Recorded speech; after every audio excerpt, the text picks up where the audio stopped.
How you doing, Sandesh here? I'm going to be reading an article from techforgamers.com. Okay, it's about Square Enix loses 27% in revenue after embracing censorship with ethics department. Square Enix recently announced that its stock price has plummeted and operating income is down by 27%. Grums, a former video game executive, revealed that this happened due to its involvement in DEI. His sources revealed that Square Enix, Capcom, and others have started DEI initiatives. Oh God, Capcom. Oh great. Um, Square Enix is behind the likes of Final Fantasy. The franchise debuted in 1987 and is still relevant today. The developer is now focusing on remakes, the most recent one being Final Fantasy VII Rebirth. Another game in the trilogy will mark the completion of this remake, and then we might get to see a new entry in the franchise. However, it seems like Square Enix games haven't been doing that well lately, as the company lost 27% of revenue after embracing censorship. Why it matters, and the Japanese publisher was involved with Sweet Baby Inc., the most controversial company in the gaming industry, but it recently cut ties with the consultant company. Square just announced losing 27% of its revenue so far after founding their ethics department to censor things like Tifa's breast size. Japanese gaming companies are embracing DEI as they arrive late to the woke trend. It will ruin them. Square Enix, Capcom, and others have started DEI initiatives. My sources tell me that a lot of the activists' pressure comes from Japan based localization teams, which are staffed by Westerners with agendas. Sony has already had a staggering loss with Concord, but hasn't quite figured out the reason yet. They think it was the gameplay. It wasn't. Exactly. It was that Sony Sony's not going to learn because they're not going to want to learn. Or what I'm reading is from Grump's Twitter. So we loved Japanese games, manga, etc. Precisely because it was different and far from woke.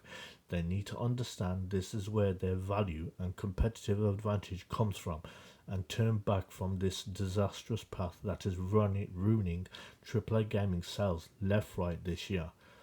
Square Enix recently announced that its operating income has dropped by 27%, and Mark Kern, a former game executive, also goes as Grums revealed that it's been happening ever since the company announced the ethics department that censors video games. Um, Final Fantasy, no, sorry.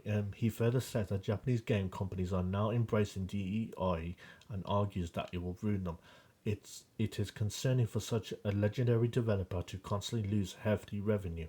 Final Fantasy VII Rebirth was heavily criticized for censorship.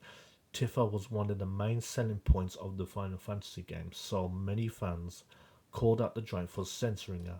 Square Enix has been reporting losses for a long time now, as it has been pretty high expectations for its IPs.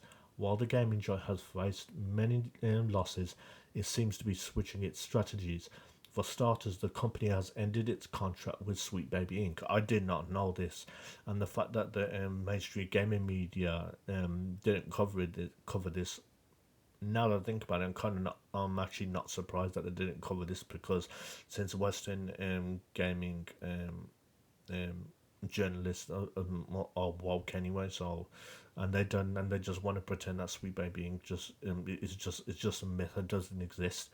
It is also now bringing many of its games to Xbox and might do day one releases on PC. Um, yeah, the two games I there's two games that have not been affected by woke, and they by DEI and woke bullshit, that have come out this year, and they did extremely well.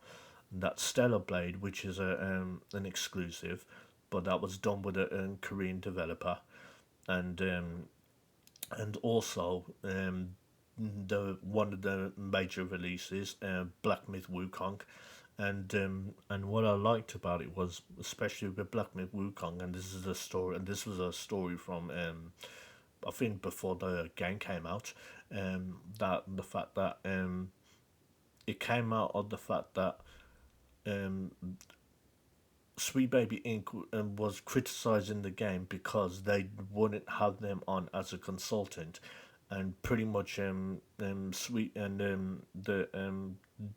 the publisher and the developer of Black Myth Wukong pretty much said, "No, no, thanks, we don't need you." And look what happened. It went on to sell 10. It went on to sell 10 million, and it's going to carry on selling now that the physical version is going to end up coming out because people are going to end up buying the physical release. There is no doubt about it. It's already pretty. You can pretty much say it's made its profit back. Probably, most likely it has. And the thing that I love about it is the upcoming DLC that's going to be coming out with um, the game and the DLC reportedly cost 60 million to make. All of that, and look how good the game looked. Look how good that game looked. That game honestly looked better than a lot of the games that came out this year. Let's be honest, it really did, and you can tell with Stellar Blade was not affected by Sweet Baby Inc. because look at when you look at the outfits and how scantily clad the women looked in Stellar Blade. I mean, um, to be honest, how many people are going to really be offended by that? By that, honestly, if you're offended that much by that, I mean, you really seriously need to get a life, honestly, and and that's that, and that's meant to be and that's meant to be a fantastic game, and the thing with Concord was it had woke bullshit in there, but it was also it just came off as generic as fuck. That was why no one cared about it, and even with the state of play, well before it came out, even with the state of play, that was the general consensus about the game. And I didn't play it. I wasn't gonna play it, and even I said it. I thought this just looks crap. It just reminds you of a really poor Guardians of the Galaxy game. This does.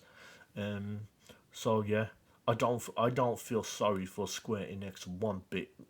Enix one bit of the fact that they're losing money, that their stock price has gone down by 27% because this is their own damn fault. This is their fault. They caused it on themselves, and they didn't even have to do that. And I know Sweet Baby Inc.'s what Sweet Baby Inc. does is pretty much like a blackmail thing of the fact that if you don't let us be a consultant, and then we're gonna pretty much trash you in the press. And you know what? Know what I would have said? Go ahead, do your worst, because what's the worst that Sweet Baby Inc.'s gonna be able to do? Look how successful Black Myth Wukong did. Look how successful Stellar Blade did. So really, there's woke nonsense. You don't need Sweet Baby Inc. Sweet Baby Inc. Needs to be gone, and the less publishers and developers, and the more developers and publishers do not use them, the better the gaming industry will be. And yeah, um, anyway, thanks for watching, and I'll see you soon.